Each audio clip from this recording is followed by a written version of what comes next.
Assalamualaikum warahmatullahi wabarakatuh. Pada kesempatan kali ini, saya akan menjelaskan tentang penulisan proposal dan laporan.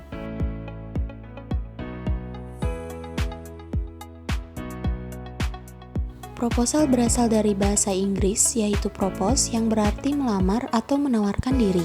Secara sederhana, proposal dapat diartikan sebagai lamaran atau tawaran tentang sesuatu bentuk kerjasama yang akan saling menguntungkan kedua belah pihak. Apa aja sih jenis-jenis proposal? Yang pertama, proposal berdasarkan bentuk. Ada yang berbentuk formal, yaitu terdiri atas 3 bagian utama, yaitu bagian pendahuluan, isi proposal, dan bagian pelengkap penutup. Yang kedua, proposal non-formal, yang biasanya disampaikan melalui memoradium atau surat dan harus mencakup masalah, saran, pemecahan, dan permohonan. Yang ketiga, semi-formal. Hampir sama dengan proposal non-formal, yaitu variasi atau bentuk lain dari bentuk proposal formal karena tidak memenuhi syarat-syarat tertentu atau tidak selengkap seperti bentuk formal. Selanjutnya, jenis proposal berdasarkan tujuan penulis. Yang pertama sebagai riset atau penelitian, yang kedua sebagai proposal acara, yang ketiga sebagai proposal kerjasama, yang keempat sebagai proposal permohonan dana, dan yang terakhir sebagai proposal usaha. Selanjutnya ada tujuan proposal. Proposal bertujuan untuk menjelaskan secara tidak langsung kepada pihak-pihak yang akan bekerja sama. Selain itu menjadi rencana yang mengarah pada kegiatan tersebut dan untuk meyakinkan para donatur atau sponsor agar mereka memberikan dukungan material maupun finansial serta untuk mendapatkan persetujuan, dan yang terakhir sebagai titik acuan. Ciri-ciri proposal antara lain sebagai pemberitahuan pertama suatu kegiatan, berisikan tujuan-tujuan, latar belakang acara. Proposal disusun dengan tujuan-tujuan yang biasanya disesuaikan dengan latar belakang sebuah acara dan berupa lembaran-lembaran yang berisikan susunan acara atau kegiatan yang akan diserahkan kepada penyelenggara atau donatur. Nah, ada yang harus diperhatikan dalam penyusunan proposal. Pastikan proposal perlu memiliki struktur dan logika yang jelas, tuliskan dengan jelas apa yang akan dilakukan, serta pusatkan pada tugas rencana.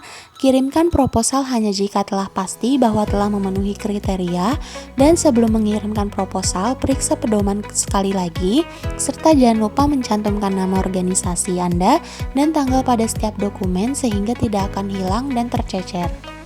Selanjutnya unsur-unsur proposal. Yang pertama waktu dan tempat pelaksanaan, yang kedua sasaran kegiatan, yang ketiga rancangan anggaran biaya, yang keempat susunan panitia, yang kelima susunan acara, yang keenam pengesahan, dan yang terakhir penutup. Nah, apa aja sih struktur proposal? Proposal harus memiliki judul proposal, latar belakang, nama kegiatan, tema kegiatan, tujuan kegiatan, dan landasan kegiatan. Oke, kita masuk ke bagian laporan. Laporan adalah penyampaian informasi yang bersifat fakta tentang sesuatu dari satu pihak ke pihak yang lain. Dengan kata lain, penulisan laporan menyangkut 3 hal, yaitu apa yang dilaporkan, siapa yang melaporkan, dan kepada siapa laporan itu disampaikan. Selanjutnya ada jenis-jenis laporan. Yang pertama, laporan berdasarkan waktu, ada laporan berkala, yaitu dibuat secara periodik atau rutin dalam jangka waktu tertentu, biasanya harian, mingguan, bulanan, atau tahunan. Contohnya laporan kehadiran karyawan setiap bulan. Sedangkan laporan insidental yaitu laporan yang dibuat apabila diperlukan. Selanjutnya berdasarkan penyampaian ada laporan lisan, yaitu laporan yang disampaikan secara langsung, dan ada laporan tertulis, contohnya seperti surat, naskah, atau memo. Dan yang ketiga laporan visual, atau laporan yang disampaikan melalui penglihatan. Jenis laporan yang selanjutnya berdasarkan isinya. Ada laporan informatif, yaitu isinya hanya berisi informasi saja. Selanjutnya laporan rekomendasi, biasanya laporan yang isinya bersifat penilaian sekilas tanpa adanya pembahasan lebih lanjut. Selanjutnya ada laporan analisa dan laporan pertanggungjawaban. Nah, selanjutnya berdasarkan bentuk, ada laporan berbentuk surat, berbentuk naskah, dan berbentuk memo. Baik, selanjutnya ada tujuan laporan. Laporan bertujuan untuk memberikan secara lengkap dan objektif dari proses dan hasil suatu kegiatan yang sedang atau telah dilaksanakan agar dapat dipahami dan dimanfaatkan atau ditindaklanjuti oleh seseorang atau lembaga lain. Syarat-syarat untuk membuat laporan. Yang pertama, menggunakan bahasa yang baik dan jelas. Yang kedua, isinya harus diurutkan sehingga masuk akal. Dan yang terakhir, berisikan fakta-fakta. Nah, selanjutnya ke bagian struktur laporan. Laporan ini tidak beda dengan struktur proposal sebelumnya. Yang pertama, pastinya ada cover, kata pengantar, daftar isi, pendahuluan, latar belakang, tujuan, pembahasan, penutup, dan yang terakhir diisi oleh lampiran. Selanjutnya ada unsur-unsur laporan. Yang pertama ada judul laporan, yang kedua nama atau jenis kegiatan, yang ketiga ada latar belakang, yang keempat ada tujuan pengamatan, yang kelima waktu dan tempat pengamatan, yang keenam ada metode, yang ketujuh hasil pengamatan, dan yang terakhir ditutup oleh kesimpulan.